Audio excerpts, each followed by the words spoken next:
بسم اللہ الرحمن الرحیم الحمد للہ رب العالمین والصلاة والسلام علی سید الانبیاء والمرسلین سیدنا و مولانا محمد وعلی آلہ واصحابہ اجمعین اما بعد باب حفظ اللسان والغیبت والشتم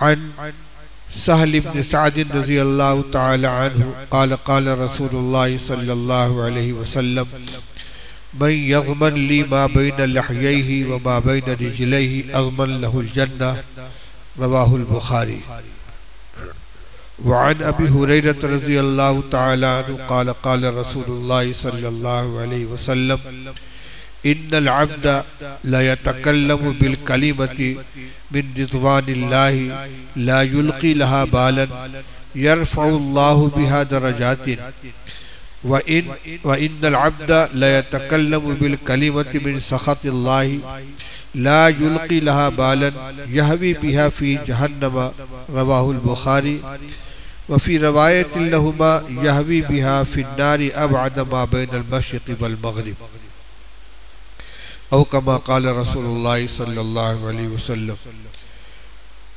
بزرگوں اور بھائیوں، آج سے باقاعدہ حدیث پاک کا انتخاب، ترجمہ اور تشریح کا عمل شروع ہو رہا ہے۔ کل گزشتہ شب قدر اور اعتکاف سے متعلق کچھ ہدایات آپ کے سامنے لائی گئی تھی۔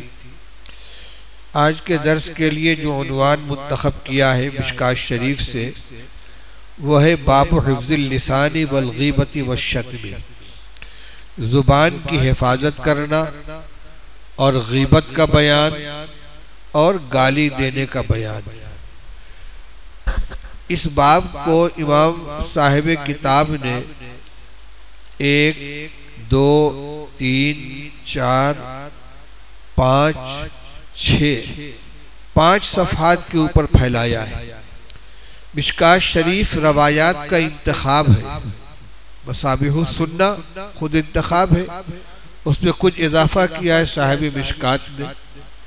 یہ کتابوں سے احادیث کو منتخب کر کے جو روایتیں جمع کی گئی ہیں وہ ہے مشکات شریف۔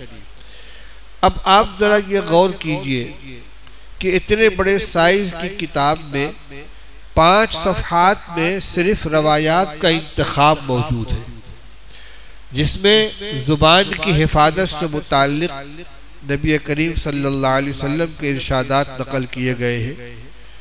تو نبی کریم صلی اللہ علیہ وسلم نے ہمیں اور آپ کو زبان کی حفاظت کرنے کے سلسلے میں کتنے طریقے سے اور کتنے الفاظ میں اور کن کن انداز میں تنبیہ فرمائی ہے، توجہ دلائی ہے، اس کا اس سے اندازہ ہوتا ہے۔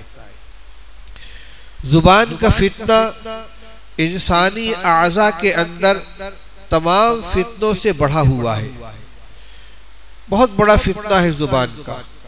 اس کا تعلق آخرت سے بھی ہے، دنیا سے بھی ہے۔ جھوٹ بولنا، غیبت کرنا، چغلی کھانا، کسی پر بہتان باندھنا، جھوٹی گواہی دینا، کسی کو گالی دے دینا، کسی کو منہ چڑھا دینا، یہ تمام کے تمام زبان کے وہ گناہ ہیں کہ جن کا آخرت کے اندر تو نقصان ہوگا ہی، لیکن دنیا میں بھی ان اعمال کی بنا پر آپس میں تعلقات خراب ہوتے ہیں، جھگڑے پیدا ہوتے ہیں، قتل و قتال اور خوریزی تک کی نوبت آ جاتی ہے۔ اس لیے زبان کی حفاظت کے عنوان میں کوئی ایک چیز نہیں ہے، اس میں جھوٹ کی مذمت بھی آئے گی، غیبت کی مذمت بھی آئے گی، گالی دینے کی مذمت بھی آئے گی، کسی کو لعن طعن کرنے کی مذمت بھی آئے گی، کسی پر بہتان باندھنے کی مذمت بھی آئے گی، لا یعنی گفتگو کرنے کی مذمت بھی آئے گی کہ بلا ضرورت آدمی بک بک کرتا رہے، لا یعنی باتوں میں حصہ لے، اس کو بھی منع کیا گیا ہے۔ اور وہ روایتیں پورے باب کے اندر بکھری ہوئی ہیں۔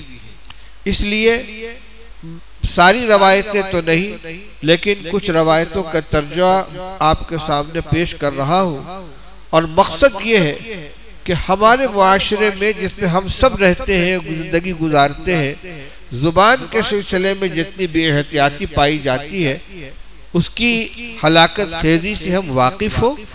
سب سے پہلے اپنی ذات پر اس کو منطبق کریں ان روایات کو جو رسول اللہ صلی اللہ علیہ وسلم نے ارشاد فرمائی ہے، پھر اپنے گھر میں، اپنے بال بچوں میں، اولاد میں، اہل و عیال میں، اور جہاں جہاں اللہ تعالی ہمیں موقع عطا فرمائے نبی کریم صلی اللہ علیہ وسلم کے پیغام کو پہنچائیں اور زبان کے فتنے سے اپنے کو اور اپنے معاشرے کو بچانے کی کوشش کریں۔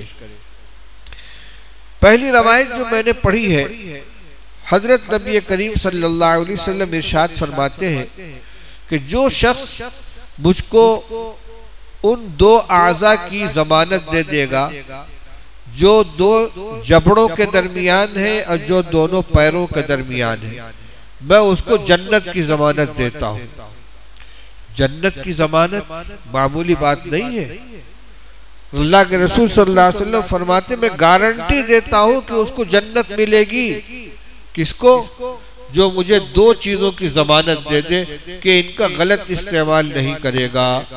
ایک جو دو جبڑوں کے درمیان ہے یعنی زبان، زبان سے کوئی غلط کلمہ نہیں نکالے گا، جتنی چیزیں ہو سکتی ہیں سب اس کے اندر آ گئی، یعنی کبھی جھوٹ نہیں بولے گا، کبھی کسی کو اپنی زبان سے تکلیف نہیں پہنچائے گا، کبھی کسی پر بہتان نہیں باندھے گا، کبھی کسی کی غیبت نہیں کرے گا، کبھی کسی کو لعن طعن نہیں کرے گا، کبھی لایانی گفتگو نہیں کرے گا، کبھی جھوٹی گواہی نہیں دے گا۔ زبان سے جتنے گناہ ہو سکتے ہیں ان سب کی ضمانت دے دے کہ یہ کبھی نہیں کروں گا۔ دوسرے جو چیز اس کے دونوں پیروں کے درمیان یعنی شرمگاہ، اس کی ضمانت دے دے کہ اپنی نفسانی خواہش کو غلط طریقے سے استعمال نہیں کروں گا۔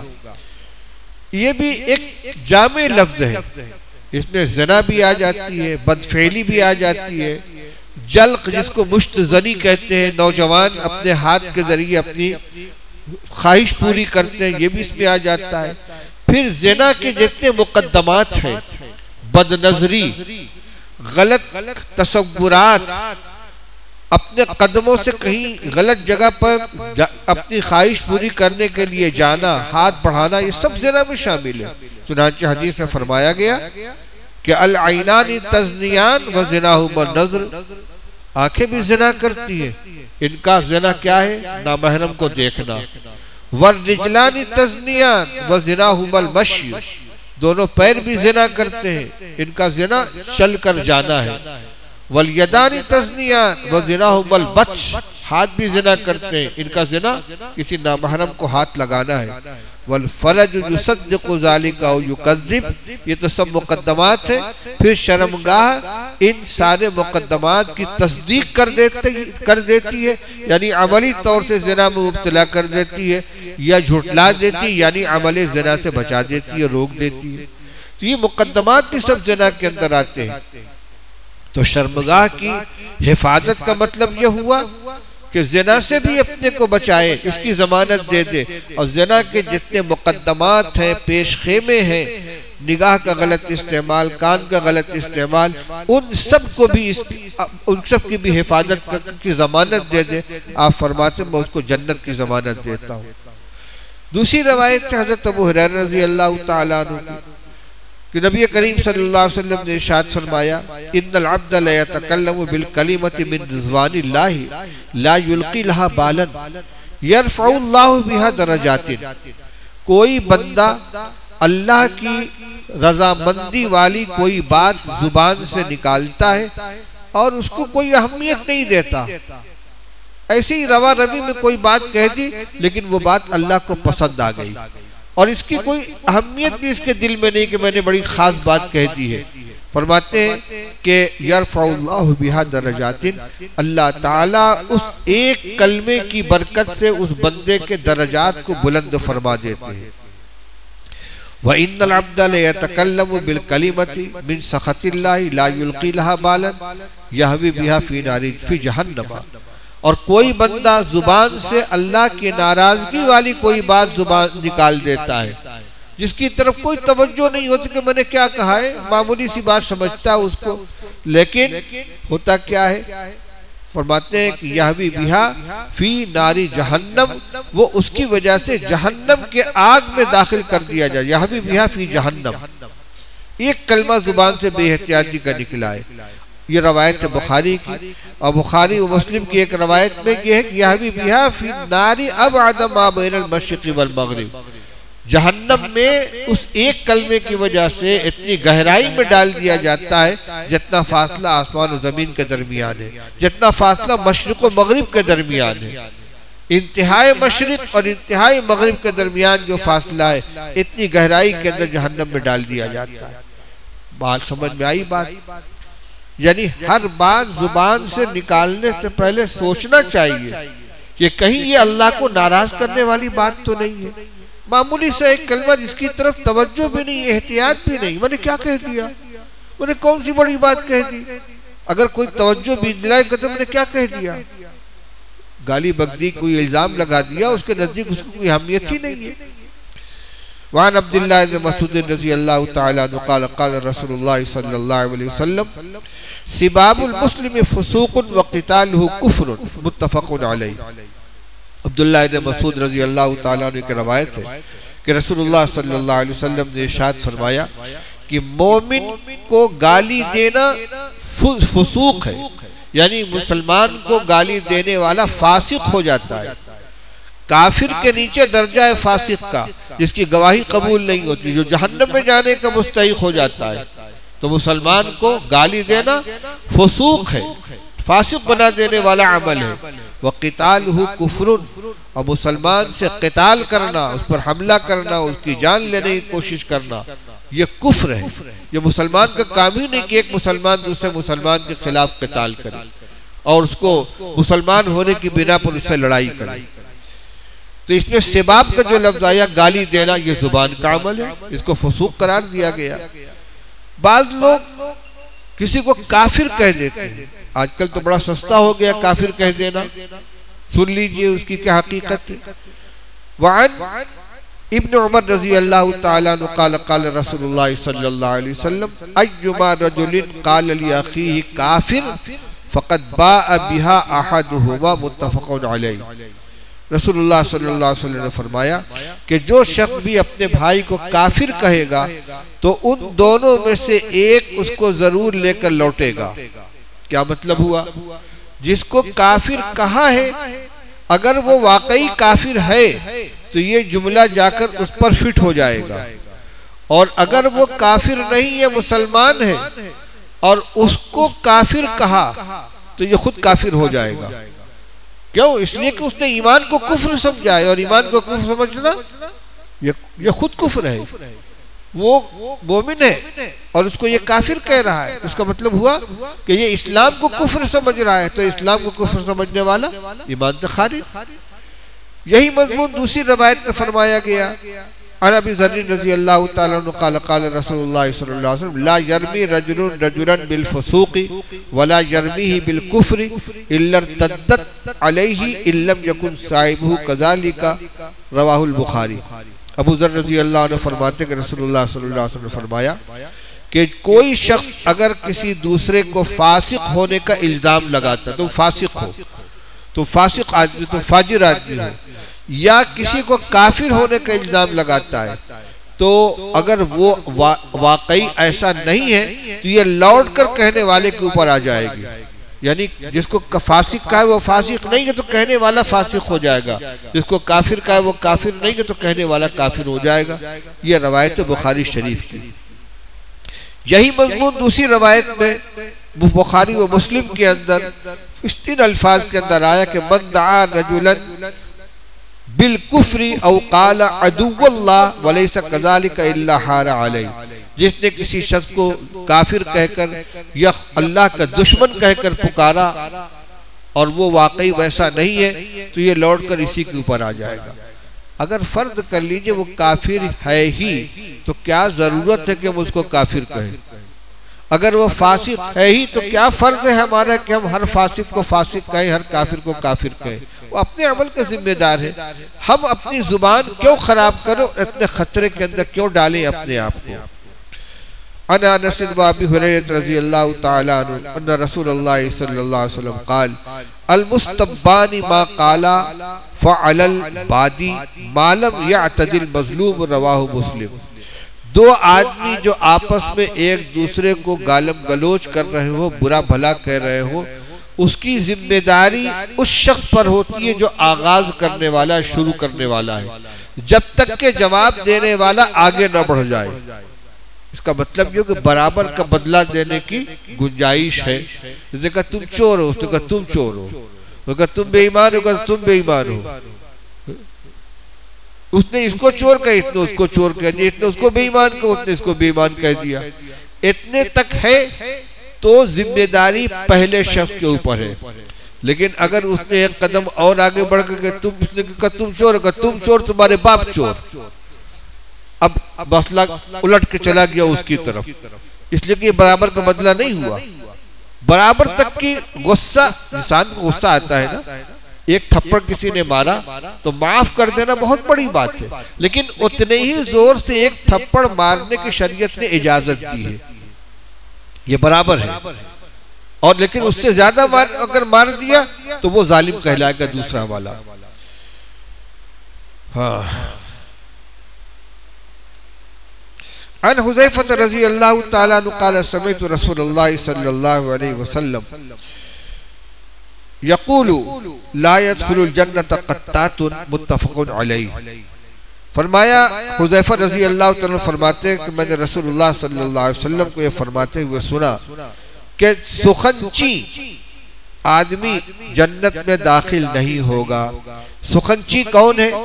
جس کا کام ہی یہ کیا کر رہے ہیں، وہ کیا کہہ رہے ہیں، وہ کیا کر رہے ہیں، لوگوں کے عیوب تلاش کر کر کے جمع کرے اور اس کو دوسروں کے سامنے بیان کرے. جو عورتوں کے اندر خاص طور سے یہ صفت ہوتی ہے، قتالہ. گھروں میں جائیں گی، کان کہیں ہے، آنکھ کہیں ہے، کان لگا کے سن رہی ہے، پھر وہاں سے اٹھی دوسرے گھر میں پہنچی اور جا کر بیٹھ کے ارے بہن تم نے سنا، کاروائی شروع ہو گئی. تو قطات سخنچی، باتوں کو چننے والا، جمع کر کے لائے اور دوسروں کے سامنے بیان کر. فرمایا ایسا آدمی جنت کے اندر نہیں جائے گا. وعنہ قال قال رسول اللہ صلی اللہ علیہ وسلم تجدون شر الناس یوم القیامت ذا الوجہین الذی یاتی ہؤلاء بوجہ وہؤلاء بوجہ. متفق علیہ. فرمایا قیامت کے دن بدترین لوگوں میں ایک وہ شخص بھی ہوگا جو دو رخا ہو، دو چہرے والا ہو. کیا مطلب؟ الذی یاتی ہؤلاء بوجہ وہؤلاء بوجہ، یہاں جاتا ہے تو دوسرا چہرہ ہوتا، وہاں جاتا دوسرا چہرہ ہوتا ہے. جس کے پاس جاتا اس کی گاتا ہے، جس کے پاس گیا ان کی مخالفت ان کی حمایت، اور جب وہاں گیا تو ان کی مخالفت ان کی حمایت. یہ منافق کا کام ہے، یہ بدترین لوگوں کا کام ہے. آپ یاد رکھیے کہ جو شخص آپ کے پاس کسی کی شکایت لے کر آیا ہے وہ یقیناً آپ کی شکایت لے کر دوسرے کے پاس جائے گا. اس لیے ہرگز اس کی حوصلہ افزائی نہ کیجیے، فوراً اس سلسلے کو بند کریے. بھائی کیا فائدہ دوسرے کی شکایت کرنے سے؟ کیا میں جھوٹ بول رہا ہوں؟ کہ جھوٹ نہیں بول رہا، سچ بول رہا، تبھی تو غیبت ہے. روایت آگے آ رہی ہے. سچا عیب بیان کرو گے تبھی تو غیبت ہوگی، جھوٹا عیب بیان کرو گے تو بہتان ہو جائے گا، اس کا الگ گناہ ہے. اس لیے کیا ضرورت ہے کہ اپنے کو بھی گناہگار کر رہے ہو، ہم کو بھی گناہگار کر رہے ہو. اچھا، ابھی تک جھوٹ کا تذکرہ نہیں آیا. زبان کی بد احتیاطی میں جھوٹ ہے، خلاف واقعہ بات بیان کرنا، یعنی جان بوجھ کر غلط فہمی کی وجہ سے اگر کسی شخص نے کوئی بات بیان کر دی، کہہ دی اور وہ خلاف واقعہ نکلی تو اس کو جھوٹا نہیں کہا جائے گا. مثال کے طور پر مجھ کو یہ علم ہے کہ فلاں صاحب عصر میں آ گئے ہیں. مجھ سے کسی نے پوچھا فلاں صاحب کہاں؟ وہ عصر کے وقت آ گئے ہیں. پتہ چلا نہیں آئے ہیں تو مجھ کو جھوٹا نہیں کہا جائے گا، غلط فہمی کی بنا پر. لیکن جان بوجھ کر اگر خلاف واقعہ بات کہی جائے تو یہ کذب ہے. اور زبان کی فتنوں میں سے بہت بڑا فتنہ ہے جھوٹ بولنا، اور اس سے بچنا جو ہے وہ ہے صدق، سچ بولنا. یہ ایمان والے کی صفت ہے. رسول اللہ صلی اللہ علیہ وسلم نے منافق کی 3 صفت بیان فرمائی ہے. روایت بہت مشہور ہے. فرمایا آیت المنافق ثلاث، منافق کی 3 پہچان ہے. اذا حدث کذب واذا وعد اخلف واذا اؤتمن خان، کہ جب بات کرے تو جھوٹ بولے، جب وعدہ کرے تو وعدہ خلافی کرے، جب اس کے پاس کوئی امانت رکھی جائے تو امانت میں خیانت کرے. یہ تینوں صفات مومن کی نہیں ہے، یہ منافق کی صفات ہے. اور روایتیں آگے آ رہی ہیں. ان 3 صفات نفاق میں سب سے پہلا نمبر کس کا آیا؟ جھوٹ بولنا، اور اس کی بڑی وعید ہے. اور مومن کی پہچان کیا ہے؟ سچ بولنا. روایت سنیے. عن عبداللہ بن مسعود رضی اللہ تعالیٰ عنہ قال قال رسول اللہ صلی اللہ علیہ وسلم علیکم بالصدق فإن الصدق يهدي إلى البر وإن البر يهدي إلى الجنة وما يزال الرجل يصدق ويتحرى الصدق حتى يكتب عند الله صديقا وإياكم والكذب فإن الكذب يهدي إلى الفجور وإن الفجور يهدي إلى النار وما يزال الرجل يكذب ويتحرى الكذب حتى يكتب عند الله كذابا رواه متفق عليه. وفي رواية لمسلم قال إن الصدق بر وإن البر يهدي إلى الجنة وإن الكذب فجور وإن الفجور يهدي إلى النار. عبداللہ بن مسعود رضی اللہ عنہ فرماتے کہ رسول اللہ صلی اللہ علیہ وسلم نے فرمایا کہ علیکم بالصدق، سچ بولنے کو اپنے ذمہ لازم کر لو.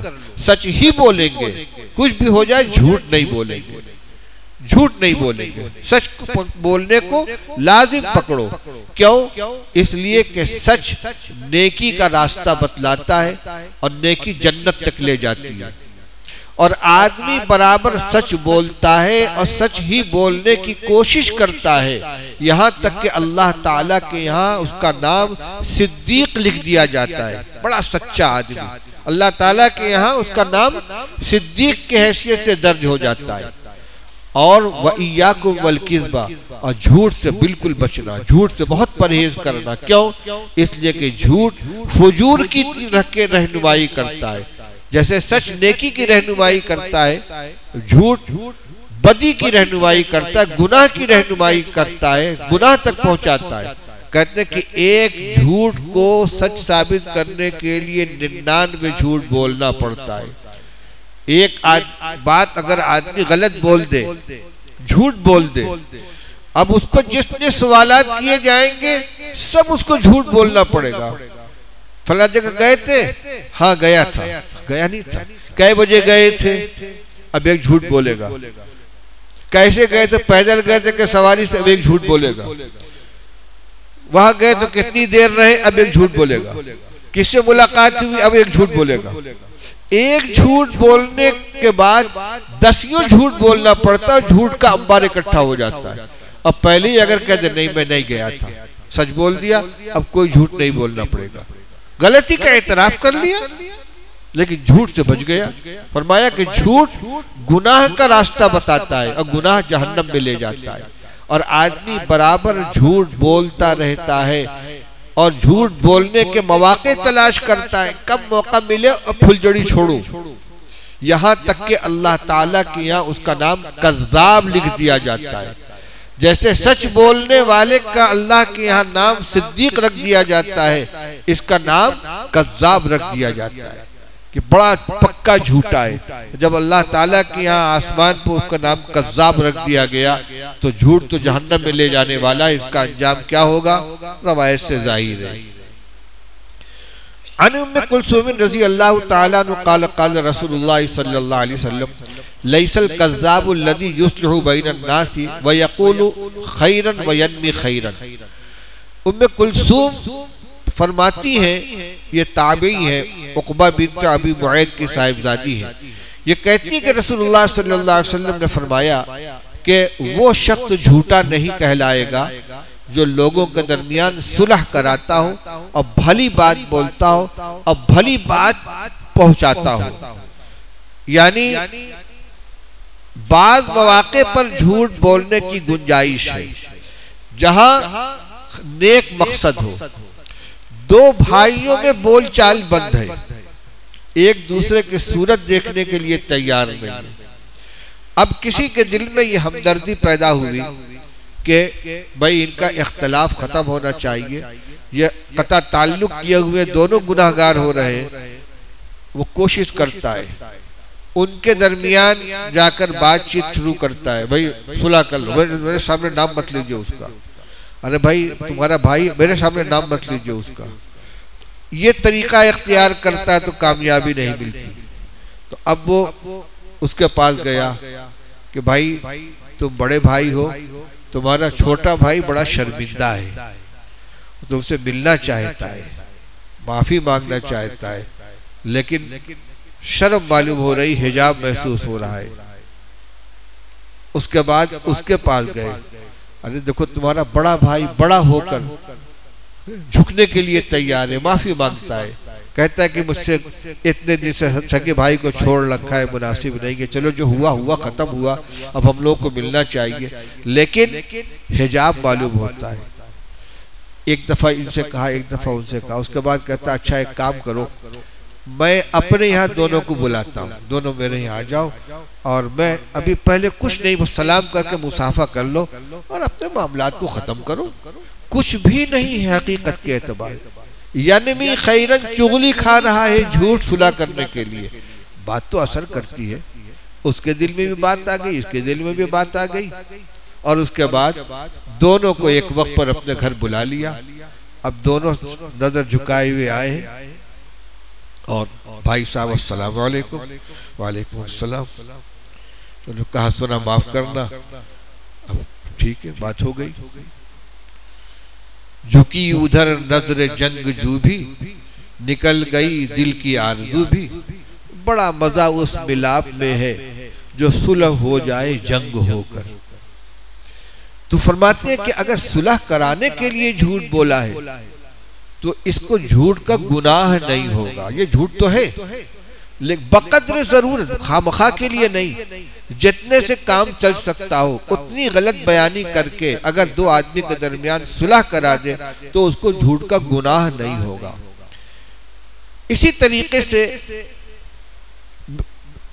علماء کرام جانتے ہیں, وہ پڑھی ہوگی گلستہ, گلستہ میں ایک حکایت آئی ہے کہ ایک شخص پکڑا گیا اور بادشاہ کے دربار میں پیش کیا گیا, اس کو اس نے سزا سنائی اور اس نے اس کے قتل کا حکم دے دیا. اب جب اس کو معلوم ہوا کہ مجھے قتل کیا جائے گا تو اس نے اس کو گالی دینی شروع کی, لیکن زبان اس کی دوسری تھی, وہ سمجھ نہیں پائے کہ یہ کیا کہہ رہا ہے. تو اس نے اپنے ایک درباری سے جو اس کی زبان جانتا تھا پوچھا یہ کیا کہہ رہا ہے؟ کہ حضور یہ کہہ رہا ہے کہ وَالْقَاظِمِينَ الْغَيْظَ وَالْعَافِينَ عَنِ النَّاسِ وَاللَّهُ يُحِبُّ الْمُحْسِنِينَ. اللہ کے نیک بندے تو گناہوں کو معاف کر دیتے ہیں, غلطیاں معاف کرتے ہیں, غصہ پی جاتے ہیں, جرم کو معاف کر دیتے ہیں, اور اللہ تعالیٰ تو احسان کرنے والوں کو پسند کرتا ہے. اچھا جاؤ میں نے اس کو معاف کیا. دوسرے صاحب جو سچے تھے وہ کھڑے ہوئے, ان کا حضور ہم آپ کے نمک خان یہ غلط کہہ رہی تو آپ کو گالی دے رہا ہے. تو اس نے کہا دروغ مصلحت آمیز بہ کے راست یہ فتنہ انگیز. جو جھوٹ مصلحت پیدا کرنے والا ہو وہ اس سچ سے بہتر ہے کہ جو فتنہ پیدا کرنے والا ہو. اتنی گفتگو اس نے کر دی, اس کی جان بچا لی اس نے, اور اس کو معاف کرنے کا ثواب دلا دیا. تو بعض مواقع ایسے ہوتے ہیں کہ جہاں مصلحتاً ضرورتاً جھوٹ بولنا پڑتا ہے, اس میں اپنا کوئی فائدہ نہیں ہوتا, اپنے نفع کے لیے نہیں بلکہ کسی کے فائدے کے لیے اگر ایسے کلمات نکالے ہیں تو اس روایت سے اتنی گنجائش ملتی ہے. ایک روایت اور سنا کے اس مضمون کو مکمل کرتا ہوں. عن ابی بکر رضی اللہ تعالیٰ عنہ قال اسنا رجل علی رجل عند النبی صلی اللہ علیہ وسلم فقال ویلک قطعت عنق اخیک ثلاثا من کان منکم مادحا لا محالۃ فلیقل احسب فلانا واللہ حسیبہ ان کان یرا انہ کذالک ولا یزکی علی اللہ احدا متفق علیہ۔ زبان کا غلط استعمال یہ بھی ہے کہ کسی کی خوب تعریف کی جائے۔ اللہ معاف کرے، ہمارے علماء کرام کو جب مدرسے کا جلسہ ہوتا ہے اور کسی عالم کو بلاتے ہیں اور اس کا تعارف کرانا ہوتا ہے تو ایسے زمین و آسمان کے قلابے ملائے جاتے ہیں جیسے لگتا ہے کہ جس عالم کو آپ نے تقریر کے لیے بلا لیا ہے دنیا میں اس سے بڑا کوئی عالم نہیں ہے، اتنا بڑا کوئی مقرر نہیں ہے۔ خوب آسمان و زمین کے قلابے ملائے جائیں گے، اس کو بانس پہ چڑھا دیا جائے گا۔ یہ الفاظ کا غلط استعمال ہے، اس سے منع کیا ہے۔ رسول اللہ صلی اللہ علیہ وسلم ارشاد فرماتے ہیں، ابو بکر رضی اللہ عنہ کی روایت ہے کہ ایک شخص نے ایک شخص کے منہ پر اس کی تعریف کی رسول اللہ صلی اللہ علیہ وسلم کی موجودگی میں، تو آپ نے فرمایا ویلک تیرا ناس ہو قطعت عنق اخیک، تم نے اپنے بھائی کی گردن کاٹ دی۔ 3 مرتبہ فرمایا۔ یہ غلط فہمی کا شکار ہو جائے گا، عجب میں مبتلا ہو جائے گا، سمجھے کہ واقعی میں بہت بڑا آدمی ہوں، میں بہت نیک آدمی ہوں، لوگ میری تعریف کر رہے ہیں، گڈھے میں گر جائے گا یہ۔ اس لیے اس کے منہ پر اس کی تعریف کر کے تم نے اس کی گردن کاٹ دی۔ 3 مرتبہ فرمایا۔ اس کے بعد فرمایا من کان منکم مادحا لا محالۃ، اگر کسی کو کسی کی تعریف کرنی ہی ہو فلیقل احسب فلانا، میں فلاں کے بارے میں ایسا سمجھتا ہوں، واللہ حسیب، حقیقت اللہ جانتا ہے، میں تو ظاہر جانتا ہوں، میں سمجھتا ہوں کہ اچھے دیندار آدمی، میرا خیال یہ ہے، حقیقت اللہ کے علم میں۔ بس تعریف کرنی ہو تو اتنا کہے کہ میرے خیال میں یہ ایسے، حقیقت اللہ جانتا ہے۔ واللہ حسیب ان کان یرا انہ کذالک، اگر واقعی وہ ایسا ہونا جانتا ہو، تب جیسا ہونا جانتا ہے، جیسا سمجھتا ویسا ہی کہہ رہا ہے، تب گنجائش ہے، اور سمجھتا کچھ اور ہے، زبان سے کچھ اور کہہ رہا ہے، تو اس کی تو گنجائش ہی نہیں ہے۔ فرمایا ولا یزکی علی اللہ احدا، اور اللہ پر رکھ کر کسی کا تزکیہ نہ کرے، یعنی یہ ہرگز نہ کرے اللہ جانتا ہے بہت بڑا آدمی ہے یہ، اللہ جانتا ہے یہ بہت نیک آدمی ہے۔ اللہ جانتا ہے، تم کو معلوم ہے کہ اللہ یہ جانتا ہے، اللہ کے نزدیک یہ ایسا ہے، اللہ کے اوپر رکھ کر ہرگز کسی کی تعریف نہ کرو، کسی کے بارے میں کچھ نہ کہو۔ اب منہ پر تعریف کرنے کو تو آپ نے منع فرمایا ہے۔ عن المقداد بن اسود قال قال النبی صلی اللہ علیہ وسلم اذا رأيتم المداحین فاحسوا فی وجوہہم التراب، رسول اللہ صلی اللہ علیہ وسلم فرمایا کہ جب تم منہ پر تعریف کرنے والوں کو دیکھو تو ان کے منہ میں خاک جھونک دو۔ یہ پسندیدہ نہیں ہے، پھولنے کی چیز نہیں ہے کہ میری بڑی تعریف ہو رہی ہے، اس کو منع کرو، روکو، اور روکنا اس درجے میں ہے کہ فرمایا اس کے منہ میں خاک جھونک دو۔ اگر اس کے اصلی اور ظاہری معنی لیے جائیں تو کتنی سخت بات ہے کہ جو تعریف کر رہا ہے بجائے اس کے کہ اس کو انعام دیا جائے، مٹی اٹھا کے اس کے منہ میں بھر دو۔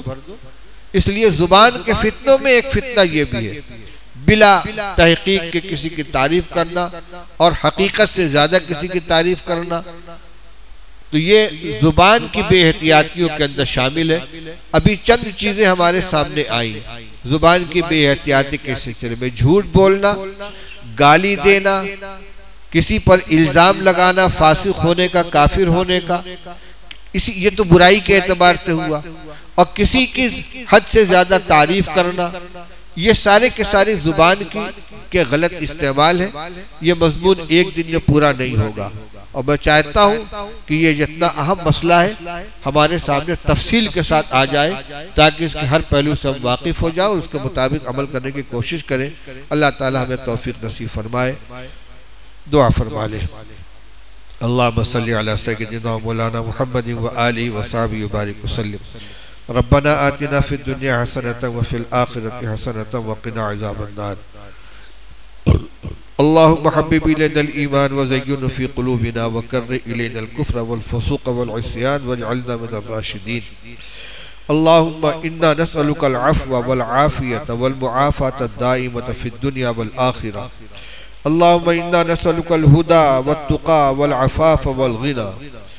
اللهم إنا نسألك إيمانا كاملا ويقينا صادقا وقلبا خاشعا ولسانا ذاكرا ورزقا واسعا حلالا طيبا وتوبة نصوحا وتوبة قبل الموت وراحة عند الموت ورحمة ومغفرة بعد الموت والعفو عند الحساب والفوز بالجنة والنجاة من النار. اللهم إنا نسألك حبك وحب من يحبك وحب عمل يبلغنا إلى حبك. اللهم إنا نسألك الجنة وما يقربنا إليها من قول أو فعل أو عمل. اللهم إنا نعوذ بك من النار وما يقربنا إليها من قول أو فعل أو عمل. اللهم أجرنا من النار. اللهم أجرنا من النار. اللهم أجرنا من النار. اللهم اعتق رقابنا ورقاب آبائنا وأمهاتنا ورقاب أزواجنا ورقاب أبنائنا وبناتنا ورقاب أخواننا وأخواتنا ورقاب أعمامنا وعماتنا ورقاب أخوالنا وخالاتنا ورقاب جداتنا وأجدادنا ورقاب والدينا ورقاب جميع المؤمنين من النار يا رب العالمين. اللهم أجرنا من النار. اللهم أجرنا من النار. اللهم أجرنا من النار يا مجير يا مجير يا مجير برحمتك يا أرحم الراحمين. لا إله إلا أنت سبحانك إني كنت من الظالمين. لا إله إلا أنت سبحانك إني كنت من الظالمين. لا إله إلا أنت سبحانك إني كنت من الظالمين. اللهم أنت ربي لا إله إلا أنت خلقتني وأنا عبدك وأنا على هديك ووعدك ما استطعت أعوذ بك من شر ما صنعت أبوء لك بنعمتك علي وأبوء بذنبي فاغفر لي فإنه لا يغفر الذنوب إلا أنت. اللهم طهر قلوبنا من النفاق وأعمالنا من الرياء وألسنتنا من الكذب وأعيننا من الخيانة فإنك تعلم خائنة الأعين وما تخفي الصدور. اللهم اكفنا بحلالك عن حرامك وأغننا بفضلك عمن سواك. اللهم فارج الهم كاشف الغم مجيب دعوة المضطرين رحمن الدنيا والآخرة ورحيمهما أنت ترحمنا فارحمنا برحمة تغنينا بها الرحمة من سواك. ربنا آتنا في الدنيا حسنة وفي الآخرة حسنة وقنا عذاب النار. ربنا أعنا على ذكرك وشكرك وحسن عبادتك. ربنا اغفر لنا ذنوبنا وإسرافنا في أمرنا وثبت أقدامنا وانصرنا على القوم الكافرين. ربنا اغفر لنا ولإخواننا الذين سبقونا بالإيمان ولا تجعل في قلوبنا غلا للذين آمنوا ربنا إنك رؤوف رحيم. واعف عنا واغفر لنا وارحمنا أنت مولانا فانصرنا على القوم الكافرين. لا إله إلا الله الحليم الكريم. سبحان الله رب العرش العظيم والحمد لله رب العالمين. نسألك موجبات رحمتك وعزائم مغفرتك والسلامة من كل إثم والعصمة من كل ذنب والغنيمة من كل بر.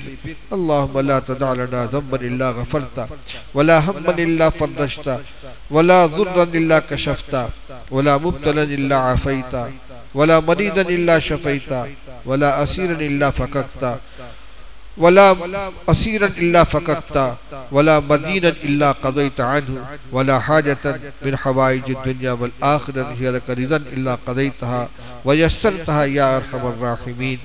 إليك ربي فحببنا وفي أنفسنا ربي فذللنا وفي أعين الناس فعظمنا ومن سيء الأخلاق فجنبنا وعلى صالح الأعمال فقومنا وعلى صراطك المستقيم فثبتنا وعلى أعدائك أعداء الإسلام والمسلمين فانصرنا. اللهم إنا نسألك من خير ما سألك منه نبيك محمد صلى الله عليه وسلم ونعوذ بك من شر ما استعاذك منه نبيك محمد صلى الله عليه وسلم. أنت المستعان وعليك البلاغ ولا حول ولا قوة إلا بالله العلي العظيم. سبحان ربك رب العزة عما يصفون والسلام على المرسلين والحمد لله رب العالمين.